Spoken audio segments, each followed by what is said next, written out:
Assalamualaikum warahmatullahi wabarakatuh.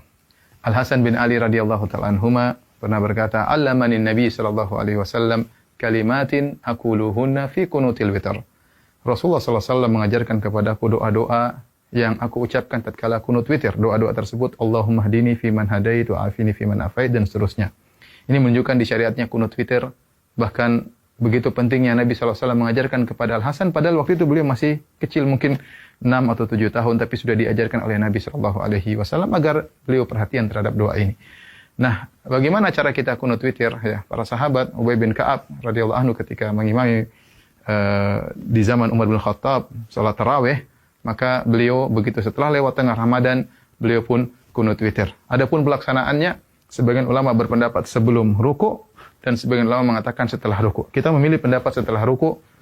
Adapun pelaksanaannya setelah kita bangkit dari ruku dengan mengucapkan sami Allahu liman hamidah, maka jangan langsung kunut. Ingat ada kewajiban salat yang harus kita ucapkan, yaitu doa Rabbana walakal hamdu. Ya. Setelah kita mengucapkan Rabbana walakal hamdu, baru kita kunut, yaitu dengan mengangkat kedua tangan, disunahkan mengangkat kedua tangan, kemudian kita doa dengan yang dianjurkan, doa yang diajarkan Nabi, Allahumma hdini fiman hadait wa afini fiman afait. Kalau kita sendirian, kita menggunakan Allahumma hdini, yaitu Allah berilah petunjuk kepadaku. Ya. Tapi kalau kita jadi imam, maka kita rubah kata gantinya menjadi kami, ya. Allahumma hdina, ya Allah berilah petunjuk kepada kami. Allahumma hdina fiman hadait wa afina fiman afait. Dan setelah itu kita boleh baca dengan doa kunut yang diucapkan oleh Umar bin Khattab, Allahumma inna nasta'inuka wa nastaghfiruk, ya, wa nuthni 'alaikal khaira kullah wa la nakfuruk. Kemudian Allahumma iyyaka na'budu, dan seterusnya. Dan ini juga dianjurkan. Dan masalah doa kunut, maka tidak ada doa khusus. Seorang boleh membaca doa, ya, yang dia inginkan, ya. Tidak mengapa dalam doa kunut, sebagaimana dijelaskan Imam Nawawi rahimahullahu taala, tidak ada doa khusus dalam kunut. Tetapi dianjurkan kita membaca doa yang diajarkan oleh Rasulullah sallallahu alaihi wasallam. Hanya saja yang perlu diingatkan, tatkala kita baca doa kunut, apalagi posisi kita sebagai imam, maka jangan lama-lama.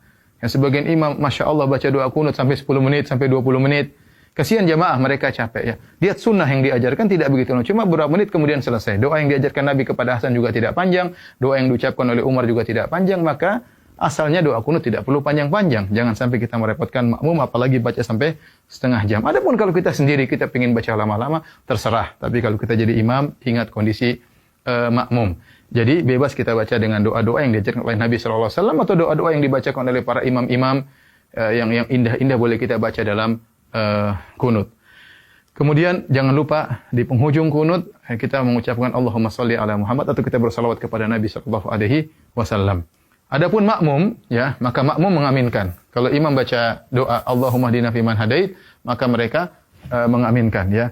Nah, doa Allahumma hdina fiman hadait dibagi menjadi 2 oleh Imam Nawawi rahimahullahu taala. 5 pertama diaminkan, adapun perkara yang berikutnya tidak perlu diaminkan, yaitu Allahumma hdina fiman hadait, ya Allah berilah petunjuk kepadaku.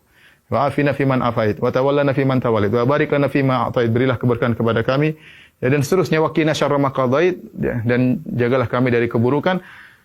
Kemudian apa? Fa innaka taqdi wa la yuqda 'alaik. Yang 5 ini kita katakan amin, makmum mengatakan amin, amin. Begitu imam mengatakan fa innaka taqdi wa la yuqda 'alaik innahu la yadhillu ma walait, maka di antara kesalahan makmum jangan mengucapkan amin. Sebagian makmum amin amin terus, ya, mungkin karena tidak paham bahasa Arab. Padahal fa innaka taqdi wa la yuqda 'alaik itu bukan doa, tetapi sedang pujian. Sama perkataan doanya Umar, Allahumma inna nastaghfiruka wa nasta'inuka wa nastaghfiruk wa nuthni 'alaikal khaira kullah. Itu juga pujian, bukan tempat untuk mengaminkan.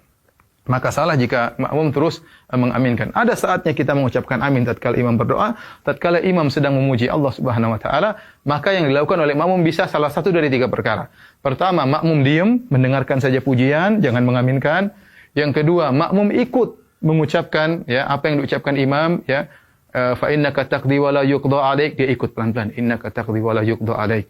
Atau yang ketiga, dia bertasbih tatkala imam mengatakan fa innaka taqdi wa la yuqda 'alaik innahu la yadhillu ma walait, maka dia mengatakan subhanallah subhanallah subhanallah. Nah, di antara kesalahan makmum adalah mengaminkan semua yang diucapkan oleh imam. Di antara kesalahan kedua, makmum melihat ke atas, tidak boleh mungkin saking khusyuknya kemudian amin amin ke atas, itu juga salah karena dalam salat kita tidak boleh lihat ke atas. Yang ketiga, setelah selesai kunut mereka mengusapkan kedua tangan ke wajah, dan ini diingatkan oleh Imam Nawawi dalam kitabnya Al-Majmu', menukil dari Al-Baihaqi bahwasanya tidak diriwayatkan dari seorang salaf pun dalam salat mereka berdoa kemudian mengusapkan tangan ke wajah. Diriwayatkan dari sebagian salaf, kata Imam Al-Baihaqi, mereka mengusapkan kedua tangan di wajah tatkala berdoa di luar salat. Adapun dalam salat maka tidak ada yang mengusapkan kedua tangannya ke wajahnya. Semoga kita bisa menjalankan kunut witir dengan baik, dan jangan lupakan doa untuk negeri kita, kemudian untuk masyarakat kaum muslimin di dunia, dan semoga wabah segera diangkat oleh Allah Subhanahu wa taala. Wabillahi taufik. Assalamualaikum warahmatullahi wabarakatuh.